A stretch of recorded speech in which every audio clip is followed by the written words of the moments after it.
It's hard to imagine life without Apple because my life has been wrapped up in this company, as you mentioned, since 1998. This is a long time. It's the overwhelming majority of my adult life. And so I love it. I'm Stephen Levy. Today we sat down with Apple CEO Tim Cook to discuss the company's past, present, and future. This is The Big Interview.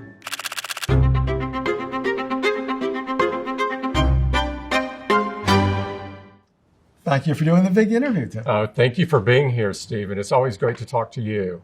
Yeah, well, it's great to be at Apple Park. I'm looking at this backdrop. I remember you gave me a tour of this place before people moved in. And what about this place, working in here and having your people in here, is either unexpected or striking? It's promoted collaboration even more than I thought. And that was a key component of the design, as you know. But there's so many places in here that you unexpectedly run into people. You do it at the cafeteria, you do it at the coffee bar, you do it outside when you're going across the pathway.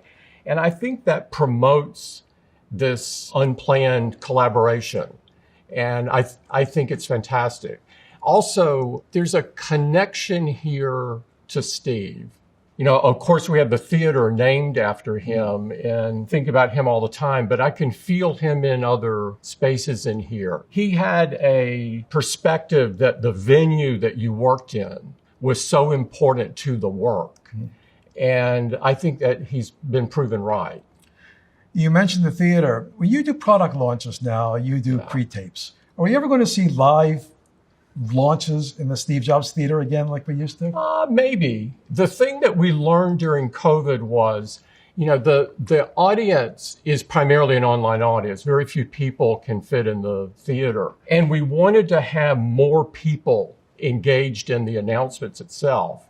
And you can do that a lot more productively on tape than you can in live because of the transitions on the stage and so forth. But you don't miss the vibe?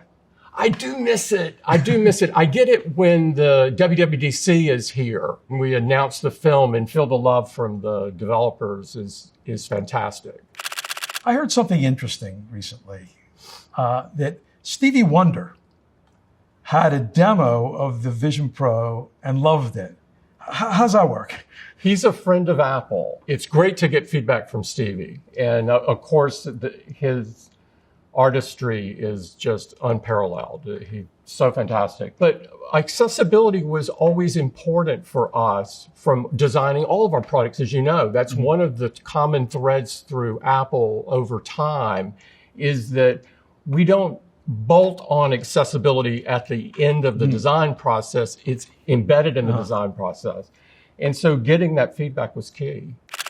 So I want to look back a little bit through your time here. You've been here a long time. Yeah. You got here in 1998. That's right. There had already been eras of Apple. There had been the Apple II era, the Mac, the diaspora era where Steve was gone. You were a compact. Did you think that at any point, watching what was going on, that Apple was just not going to make it? You know, I probably thought that before talking to Steve. At that time, if you remember, Michael Dell had said if he was the CEO, he would shut Apple down and just return whatever assets were left to the shareholders.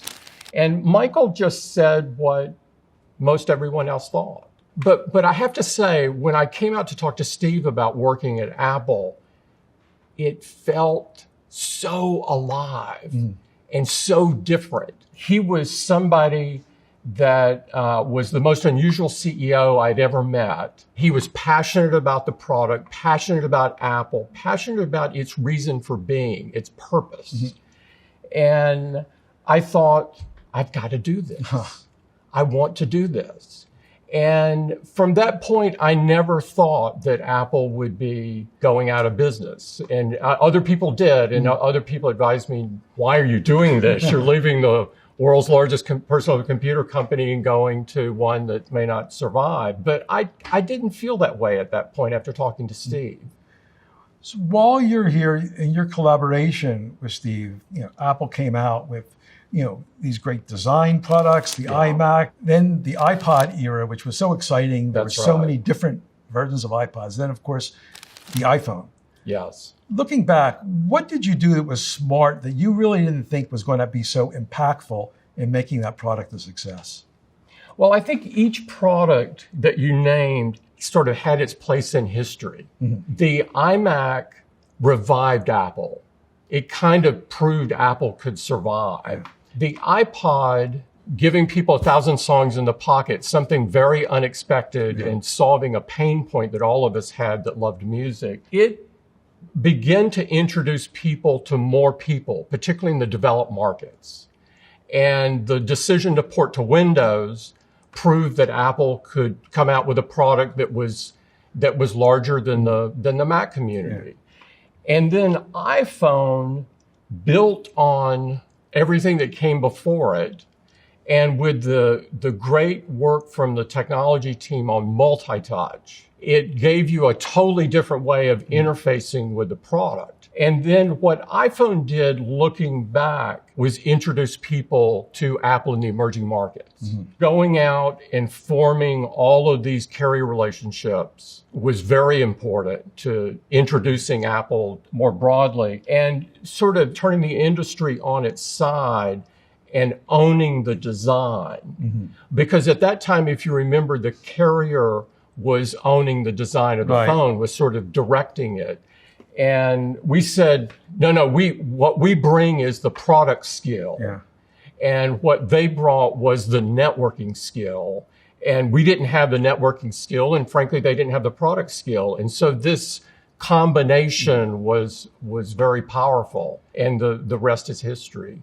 Well, we're beginning maybe a new era of history now with AI and Apple Intelligence. Yeah. I mean, do you think this is something that is going to wind up reinventing the company and reinventing the world? Are you on the cusp of that? I do. I think it's profound. I think just like multi-touch enabled iPhone and eventually iPad and the modern smartphone and the modern tablet, AI will reinvent and provide a new era and a new chapter for iPhone and iPad and the Mac and all of our products over time, because I think it changes the way you interface with the products. I get so much out of Apple Intelligence, and we're just at the beginning. So Siri is one thing that's being revitalized here. I'm wondering, are we going to eventually have this relationship with Siri that'll be our constant companion, and we'll do, for instance, everything we might want to do in search? Instead of going to Google, we'll just ask Siri.